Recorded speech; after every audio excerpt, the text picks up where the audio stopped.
நண்பர்களுக்கு மோசஸின் இனிய புத்தாண்டு நல்வாழ்த்துக்கள். இந்த ஆங்கில புத்தாண்டு பார்த்தீங்கன்னா வியாழக்கிழமை ரோகிணி நட்சத்திரம் பிறக்குது. ஸோ இந்த புத்தாண்டு எப்படி இருக்கும் அப்படின்றத சும்மா ஒரு அனலைஸ் பண்ணுவோம். ஏன்னா இந்த புத்தாண்டு பார்த்தீங்கன்னா 1/1/2026 இது மொத்த கூட்டுத்தொகை பார்த்தீங்கன்னு வச்சுக்கிங்களேன் 3ஆம் நம்பர். ஸோ இந்த வருடத்தோட கூட்டுத்தொகை பார்த்தீங்கன்னு வச்சுக்கிங்களேன் 1ஆம் நம்பர் 10 சூரியனோட ஆதிக்கம். இந்த வருடம் வந்து சூரியனோட ஆதிக்கத்திலும் குருவோட தன்மையிலும் இருக்கு. ஏன்னா இந்த 2 கிரகமே பார்த்தீங்கன்னா மிகுந்த வலிமையான கிரகங்கள். ஒன்று ஆன்மீகத்தில் மிக உச்சமானது, இன்னொன்று பார்த்தீங்கன்னா அரசியலில் உச்சம். ஸோ அப்போ இந்த அரசியலுக்கும் ஆன்மீகத்துக்கும் ஒரு மிகப்பெரிய ஒரு போட்டி என்பது இருக்கும். அதே போல் என்னன்னாக்கா ஆன்மீக அரசியல் என்பதும் இந்த காலகட்டத்தில் மக்கள்கிட்ட வந்து கொஞ்சம் சிறப்பாக இருக்கும்னு சொல்ல முடியும். அந்த ஆன்மீகத்தால் நிறைய பிரச்சனைகளும் அரசாங்கத்துக்கு இருக்கும். ஆன்மீகம் சார்ந்த விஷயங்களில் நிறைய குழப்பங்கள், தேவையற்ற பிரச்சனைகளும் இந்த காலகட்டத்தில் இருக்கக்கூடிய ஒரு காலகட்டம். ஏன்னா ரோகிணி நட்சத்திரம் சந்திரனோட நட்சத்திரம் சுயசாரத்தில் இந்த வருடம் பிறப்பதனால விவசாயம் என்பது இந்த காலகட்டத்தில் ரொம்ப சிறப்பாக இருக்கும்னு சொல்ல முடியும். விவசாயம் மிக சிறப்பாக இருக்கும். குறிப்பாக என்னன்னாக்கா குழந்தைகளோட நலனை பேணி காப்பதற்காக இல்லை குழந்தைகளோட வெல்ஃபேருக்காக புதிய சட்டங்கள் எல்லாமே வரும். இந்த காலகட்டத்தில் என்னன்னாக்கா அரசாங்கத்தில் பார்த்தீங்கன்னா அதுவும் என்ன மத்திய மாநில அரசாங்கம் இரண்டும் ஒன்று இணைந்து குழந்தைகளுடைய மேம்பாட்டுக்காக ஏதாவது ஸ்கீம்ஸ் குழந்தைகள் ஏற்கனவே ஜெயலலிதா அம்மா பீரியடில் தொட்டில் குழந்தை திட்டம் மாதிரி இந்த காலகட்டத்தில் குழந்தைகள் எதிர்கால நலன் பாதுகாப்புக்காக சில சட்டங்களை உருவாக்கக்கூடிய வாய்ப்புகள் இருக்கு. ஏன்னா காஸ்மெட்டிக் திங்ஸ்ல ஏதாவது ஒரு பிரச்சனைகளை சந்திச்சு காஸ்மெட்டிக் திங்ஸ்க்கு ஒரு ரெகுலேட்டர் ஆக்ட் ஏதாவது வரும். ஏன்னா நிறைய பார்த்தீங்கன்னா இந்த ரசாயன கலப்பால நிறைய பிரச்சனைகளை உருவாக்கக்கூடிய, அதனால என்னன்னாக்கா நிறைய பேருக்கு இந்த ஹியூமினிட்டி டெஃபிஷியன்சி வரக்கூடிய வாய்ப்பு இருக்கு. ரசாயன கலப்பால நிறைய பாடியில் பார்த்தீங்கன்னா விஷத்தன்மைகள் வந்து அதிகரிக்கக்கூடிய வாய்ப்பு. அதனால என்னன்னாக்கா இந்த காலகட்டத்தில் காஸ்மெட்டிக் திங்ஸ்ல கொஞ்சம் கவனம் தேவை. மருந்து சார்ந்த விஷயத்தில் அந்த ரசாயன கலப்புகள் அதிகமாக அந்த விஷத்தன்மை, அதாவது குறிப்பாக என்னன்னாக்கா அந்த ஹியூமினிட்டி சார்ந்த விஷயம் சொல்லுவாங்களா, ஊட்டச்சத்து மருந்துகள் இல்லை நமக்கு இம்யூனிட்டி அதிகமாக்கக்கூடிய விஷயங்களில் பார்த்தீங்கன்னா ஏதாவது ஒரு ரசாயன கலப்பால் சில பாதிப்புகள் எல்லாமே உருவாகும். அதனால் அதை ரெகுலேட்டர் பண்ணக்கூடிய சில விஷயங்கள் குறிப்பாக தமிழ்நாட்டில் கண்டிப்பாக இந்த மருந்து கட்டுப்பாட்டுக்காக ஒரு வாரியம் இல்லை அதுக்கான ஒரு சிறப்பு விஷயங்கள் அமைவதற்கான வாய்ப்பு இருக்குது. மேலும் பார்த்தீங்கன்னா இந்த காலகட்டத்தில் என்னன்னாக்கா ஏதாவது ஒரு ரயில் விபத்துக்கள் மாதத்தில் பார்த்தீங்கன்னா ஒரு ஏப்ரல் மே மாதத்தில் ஏதாவது ஒரு ரயில் விபத்துக்கள் சந்திக்கிற வாய்ப்பு இருக்கு. ஸோ ட்ரெயினில் ஏதாவது ஒரு எலக்ட்ரிக்கல் ஃபயர் ஆக்சிடென்ட் இந்த மாதிரி ஏதாவது ஒரு நிகழ்வு வந்து இந்த காலகட்டத்தில் நடக்கும். அதனால் என்னென்னாக்கா ரயில்வே துறை இப்போவே வந்து அதுக்கான ஒரு முன்னெச்சரிக்கை. ஏன்னா அதுவும் என்னென்னாக்கா அதிவேகமாக பயணிக்கக்கூடிய ரயிலில் தான் அந்த விபத்து என்பது ஏற்படும். ஸோ மேலும் என்னென்னாக்கா நிறைய இந்த காலத்தில் பிஸ்னஸ் முதலீடுகள் வரும். நிறைய பேர் இன்வெஸ்ட்மெண்ட் பண்ணுவாங்க. புதிய தொழில் முனைவோர் அதிகமாகுவாங்க அந்த காலகட்டத்தில். நிறைய பேர் எனக்கு தொழில் முனைவோர் பட்டியல்னா நிறைய பேர் வேலைக்கு போயிட்டு இருந்த காலத்திலும் நம்ம ஒரு பிஸ்னஸ் பண்ணலாமான்ற எண்ணங்கள் வந்து இந்த காலகட்டத்தில் அதிகமாக இருக்கும்னு சொல்ல முடியும். தங்கம் வந்து விலை வந்து குறையவே குறையாது, விலை வந்து ஏறிக்கிட்டே தான். ஏன்னா தங்கத்தின் விலை ஏறுமுகமாக தான் இருக்கும். ஸோ அது கிரகங்களை காட்டிலும் என்னன்னாக்கா அது வந்து கமாடிட்டிக்குள்ளே போனதில் தங்கம் விலை ஏற்றம் தான் இருக்கும். ஸோ அதனால் தங்கத்தின் மேலே மக்களுக்கு ஈர்ப்பும் அதிகமாக தான் இருக்கும். ரியல் எஸ்டேட் துறை வந்து கொஞ்சம் நல்லா இருக்கும். ரியல் எஸ்டேட் துறையில் வந்து மத்திய மாநில அரசுகளுமே அதில் இருக்கக்கூடிய அந்த ரெஸ்ட்ரிக்ஷன்ஸை வந்து கொஞ்சம் குறைத்து இந்த கட்டுமான துறை ரியல் எஸ்டேட் துறையில் வந்து ஒரு வளர்ச்சியான ஒரு பாதை என்பது இருக்கும். டெக்னாலஜி வளர வளர அதை அழிக்கக்கூடிய ஆற்றல், அதனால் பிரச்சனைகளை மக்கள் சந்திக்கக்கூடிய விஷயமும் இருக்கும். பிரச்சனையும் இருக்குது டெக்னாலஜியில் பார்த்தீங்கன்னா நிறைய. ஏன்னா இப்போவே பார்த்தீங்கன்னா டெக்னாலஜியில் வந்து ஆதார் கார்டை கொடுத்தா ஆட்டையை போட்டுறாங்களே, அது மாதிரி வந்து வளர்ச்சியும் ஒரு சைடு இருக்கும். அதில் இருக்கக்கூடிய பிரச்சனைகளை கையாளுவதில் அரசாங்கம் வந்து ரொம்ப திணறும். ஸோ அதனால் ஏன்னா நிறைய இந்த ஏடிஎம் கார்டு ஹேக்கிங் இந்த மாதிரியான நிறைய இந்த ஃப்ராடு திங்ஸ் வந்து இன்னும் வளர்ச்சி அடையும். அதை கட்டுப்படுத்துவதற்கு அரசாங்கம் நிறைய ரெகுலேட்டரி போட்டாலும் ஆனால் அந்த விஷயங்களை கட்டுப்படுத்த முடியாமல் அரசு சார்ந்த துறை வந்து ஏதாவது ஒரு சுணக்கமான விஷயம் கண்டிப்பாக இருக்கும். ஆண் குழந்தைகளின் பிறப்பு விகிதம் கொஞ்சம் அதிகமாக இருக்கும். ஆண் குழந்தைகள் இந்த வருடத்தில் அதிகமாக பிறப்பாங்க. இந்த புத்தாண்டு என்பது மக்களுக்கு ஒரு வளர்ச்சியை கொடுத்தாலும் பொருளாதார புழக்கத்தை ஏற்படுத்தினாலும் எல்லாமே கடன் வாங்கி போகக்கூடிய விஷயமா தான் இருக்கு. ஸோ அதனால மக்கள் தங்களுடைய கையிருப்புக்கு ஏற்ற மாதிரி கடன் வாங்கி உங்களுடைய வாழ்க்கையை அமைச்சுக்குங்க. இந்த புத்தாண்டு ஒவ்வொரு ராசிக்கும் என்ன மாதிரியான பலன்களை கொடுக்க போகுதுன்றத ஒவ்வொரு ராசியை போவோம். வாங்க வீடியோக்குள்ள போகலாம். விருச்சிக ராசி அன்பர்களுக்கு மோசஸின் இனிய ஆங்கில புத்தாண்டு நல்வாழ்த்துக்கள். இந்த 2026 விருச்சிக ராசிக்கு என்ன மாதிரியான பலன்களை கொடுக்க போகுது, எந்தெந்த விஷயத்துலாம் கொஞ்சம் கவனமாக இருக்கணும் அப்படின்றத நம்ம டீட்டெயிலாக பார்க்க போகிறோம். வாங்க வீடியோவில் போகலாம். ஸோ விருச்சிக ராசி அன்பருக்கு ராசி அதிபதினு செவ்வாய் பகவான் பார்த்தீங்கன்னா இந்த ஆண்டின் தொடக்கத்தில் பார்த்தீங்கன்னா 2ஆம் இடத்துல இருக்கார், தனஸ்தானத்தில் இருக்கார். அப்போ இந்த ஆண்டு எப்படி இருக்கும் அப்படின்னு கேட்கறதுக்கே பண மழை பொழிய போகுதுங்க. அதுவும் என்ன குரு வேற பார்க்குறாரு. அப்போ குரு பார்க்க கோடி நன்மைன்னா என்ன இருந்துச்சு, பணமழையில் நினைய போறீங்கன்னு அர்த்தம். ஸோ அப்போ பணமழையில் நினையும் போது என்ன பண்ணணும், மழை தண்ணி வேஸ்ட்டாக போகிற மாதிரி விட்டுறக்கூடாது. உடனே எடுத்துன்னு போய் எங்கேயாவது சேமித்து வைக்க பழகணும். எல்லாரும் மழையில் அப்படியே கொஞ்ச நேரம் நனைஞ்சிட்டு அந்த தண்ணியெல்லாம் காவால போய் வேஸ்ட்டாக தான் போகுது இன்னைக்கு. ஆனால் நீங்கள் என்ன பண்ணணும், அதை சேமித்து வைப்பது எப்படின்ற ஒரு உணர்வை ஏற்படுத்தி உடனடியாக ஒரு வங்கியிலோ இல்லை உங்களுக்கு ஏதாவது எந்த விஷயத்தில் போட்டால் சிறப்பாக இருக்குமோ அந்த இடத்துல பணத்தை சேமிக்க இந்த ஆண்டின் தொடக்கத்திலே நீங்கள் பழகிடணும். சேமிக்க பழகணும்னு சொல்லிட்டு எங்கேயோ வட்டிக்கு அதிகமாக கிடையாது எடுத்துகிட்டு போய் கொடுத்துட்டீங்கன்னா வருமானம்லாம் எங்ககிட்ட கேட்கக்கூடாது.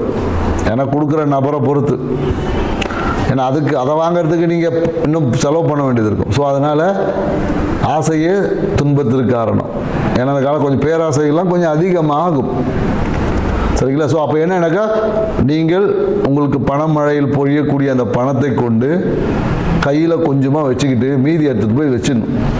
ஏன்னா உங்களோட கையில் எவ்வளோ பணம் இருந்தாலும் ஏதாவது ஒரு காரணத்துக்காக அந்த பணம் காலி ஆகிடும். அப்போ சேமித்து வைத்தீங்கன்னா, ஏன்னா இப்போ கொடுக்குறவர் என்ன பண்ணுவார், அப்புறம் எடுக்க ஆரம்பிப்பார். அப்போ எடுக்கும் போது செலவு பண்ணிட்டா இருக்கிறதெல்லாம் எடுத்துடுவார்.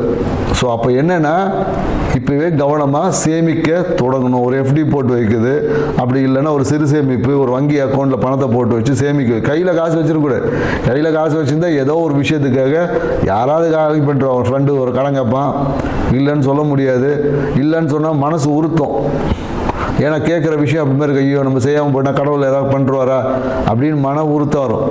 அப்புறம் கில்ட்டி ஃபீலிங்லாம் வரும். என் கையில் காசு இல்லைப்பா அப்படின்னு பேங்க்கில் போட்டுட்டா பேங்க் திறக்கும் போது தான் நாங்கள் எடுக்க முடியும். ஏன்னா பேங்க்கில் பணம் போட்டால் தான் இப்போ நம்ம விருப்பத்துக்கு எடுக்க முடியாதுல்ல. ஸோ அதனால் பேங்கில் சேமிப்பு வைப்பது இல்லை ஏதாவது சீட்டு போடுறது அந்த மாதிரி நம்பிக்கை கூடிய நபர்கிட்ட போட்டு சேமித்து வைக்க பழகி கொள்ளுங்கள். இந்த காலகட்டத்தில் என்னன்னாக்கா இவ்வளோ நாள் நான் இவ்வளோ வருமானம் வேலை செய்கிறேங்க, எனக்கு வருமானமே இல்லை, வேலை தான் செய்கிறேன்றது வேலையில் ஒரு வருமானம் இல்லை அப்படின்னு நினைத்தவங்களுக்கு எல்லாமே உங்களுக்கு வருமானம் வரப்போகிறது. தொழில் மூலமாக வருமானம் என்பது உறுதியாக இருக்குது. அரசு வேலைக்காக காத்திருக்கிறவங்களுக்கு எல்லாமே அரசு வேலை கிடைப்பதற்கான ஒரு சாத்தியக்கூறும் இருக்குது. நீங்கள் தாராளமாக இந்த காலகட்டத்தில் நீங்கள் எழுதலாம். ஏதாவது டிஎன்பிஎஸ்சி எக்ஸாம் எழுதி அந்த மாதிரிலாம் அரசு வேலைக்காக, குறிப்பாக என்னென்னாக்கா இந்த காலகட்டத்தில் ஸ்டேட் கவர்மெண்ட் அந்த மாதிரியான விஷயங்கள் வேலைக்கு தேடுவது சிறப்பான பலனை தரும். நிறைய பேர் இந்த காலகட்டத்தில் என்னென்னாக்கா போலீஸ் ஆகிற மிலிட்ரியில் போய் சேருவேன்லாம் நிறைய பேர் இந்த காலகட்டத்தில் போவாங்க. நிறைய பேர் சேரக்கூடியவங்களே பார்த்தீங்கன்னா மிலிட்ரியில் போலீஸில் சேரக்கூடிய நிறைய நபர் விருச்சிக ராசிக்காரர்கள் இந்த காலகட்டத்தில் இருக்க போகிறாங்க இந்த வருடத்தில். அதே போல் என்னென்னாக்கா உங்களுக்கு பதவியில் ப்ரொமோஷன் கிடைக்குமானா கண்டிப்பாக கிடைக்கும். ஆனால் அதுக்கு உங்களுடைய நண்பர்களோட ஒரு பிரச்சனையை ஏற்படுத்துவோம். ஏன்னா ரன் பண்ணாவே நல்லது தான் பண்ணுவோம், இல்லை பிரச்சனை பண்ணுறோன்னு அவன் தான். சரிங்களா? ஸோ அப்போ என்னன்னாக்கா நண்பர்களோட ஒரு குறுக்கீடுகள் இருக்கும். அப்போ நம்ம என்ன பண்ணோம், அந்த இடத்துல இன்ஃப்ளூயன்ஸை மறைமுகமாக செயல்படுத்தணும். எனக்கு ப்ரமோஷன் வரப்போகுது, நான் ஓகே ஆச்சு சொன்னீங்கன்னா அந்த விஷயம் நடக்காது. சைலண்ட்டாக இருந்தால் ஆர்டர் வர வரையும் சைலண்ட்டாக இருக்கணும். நான் அவரை இது பண்ணி நான் முயற்சி பண்ணிட்டேன்னீங்கன்னா உங்களுக்கு மேலே ஒருத்தர் முயற்சி பண்ணி அதை வராமல் கெடுத்து விட்ருவாங்க.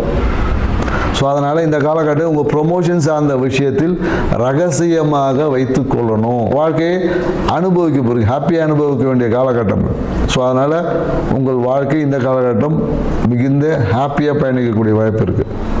ஸோ இப்படியெல்லாம் உங்களை விட்டுட்டா அப்புறம் கடவுள்னு ஒருத்தர் இருக்கார் தெரியணும்ல. எப்படி தெரியும்? அதுக்கு தான் ஒரு செக் ஒன்று வைப்பார். எந்தெந்த விஷயங்கள் நீங்கள் கவனமாக செலுத்தணும். ஏன்னா இந்த டைமில் பார்த்தீங்கன்னா உங்கள் குறிப்பாக நிறைய பேர் என்னக்கா இந்த பல்லு சொத்த பல் வந்துச்சுன்னு பிடுங்கிறது, இல்லை பல்லு கட்டுறது, இந்த மாதிரியான விஷயத்தை ஈடுபடுவாங்க.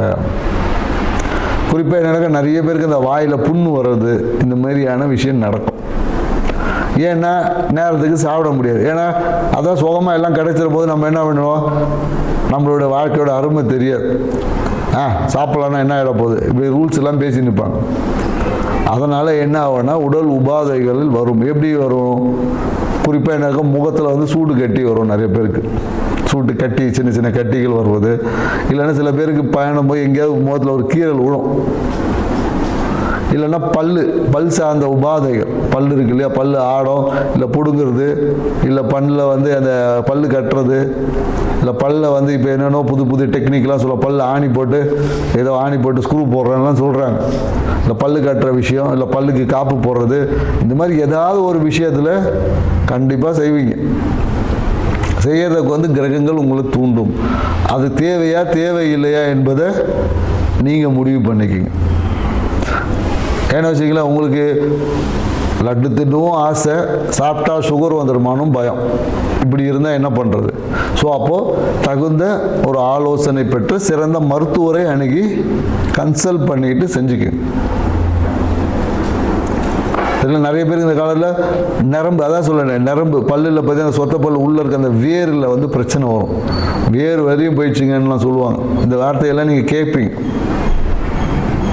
சில பேருக்கு என்ன முகத்தில் அந்த நரம்பு வாதத்தால் அந்த முகவாதம்லாம் வரும். அதுக்கு என்ன பண்ணணும், நல்லா சாப்பிட்டு ரெஸ்ட் எடுக்கணும்.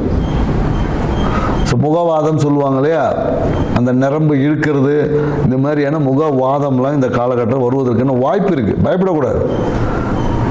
நமக்கு என்ன வரும் தெரிஞ்சுக்கிட்டா பயமே போயிடும். ஃபஸ்ட்டு அதுக்கான ப்ரிப்பரேஷன் வராமல் இருக்கிறதுக்கு என்ன வழியோ அதை பார்க்கணும். நீங்கள் நியூ அதிகமாக மூஞ்சி கோணிக்க வாய் கோணிக்கலாம் சொல்கிறீங்களா, யோசிக்கக்கூடாது. இதெல்லாம் இருக்குது, சின்ன வயசில் வராது, வயசானவங்களுக்கு வர வாய்ப்பு இருக்குது. அப்போது நீங்கள் இதை சரி பண்ணிக்கணும் அப்படின்றத சொல்கிறோம். இந்த மாதத்துக்கு 6 மாதத்துக்கு அப்புறம், ஜூன் மாதத்துக்கு அப்புறம் பாருங்கள், மறுபடியும் வந்து குரு உங்களை பார்க்குறாரு. யாராவது பணத்தை கட்டி எங்கேயாவது ஏமாந்து இருந்தீங்கன்னா அந்த பணம்லாம் திருப்பியும் கைக்கு கிடைக்கும், ஏதோ ஒரு பாதியாவது கிடைக்கும். ஏன்னா நம்ம இப்போ இன்வெஸ்ட் பண்ணோன்னு பணமழையில் நினைக்கும்போது கண்ணு முன்னு தெரியாது, உலகமே தெரியாது. 10 பேர் அட்வைஸ் சொல்லுவான், எவன் காதுக்கு சொன்னதும் காதில் விழாது. எப்போ ஒரு மனிதன் அனுபவத்தை கெடுவான்னா பிரச்சனை வரும்போது தான் அனுபவம் வரும். ஸோ அதனால் அந்த அனுபவத்தின் வழியாக அதுக்கப்புறம் எதாவது கிடைச்சா போதும் அப்படின்னு சொல்லி ட்ரை பண்ணுங்க. ஏதோ ஒரு அமௌண்ட்டு ஜூன் மாதத்துக்கு அப்புறம் ஏமாந்த பணத்தை எங்கேயாவது கொடுத்து ஏமாந்தவர்களுக்கு அதுக்கப்புறம் ட்ரை பண்ணிங்கன்னா கிடைக்கும். அதே போல் மருத்துவ சிகிச்சை, இந்த காலகட்டத்தில் எடுக்கக்கூடிய சிகிச்சை என்பது நிறைய பேருக்கு குழந்தை பேர் என்பது ஜூன் மாதத்துக்கு அப்புறமா கூட கிடைக்கும். இந்த வாரத்தில் குழந்தை பேர் என்பது இருக்குன்னு சொல்லலாம்.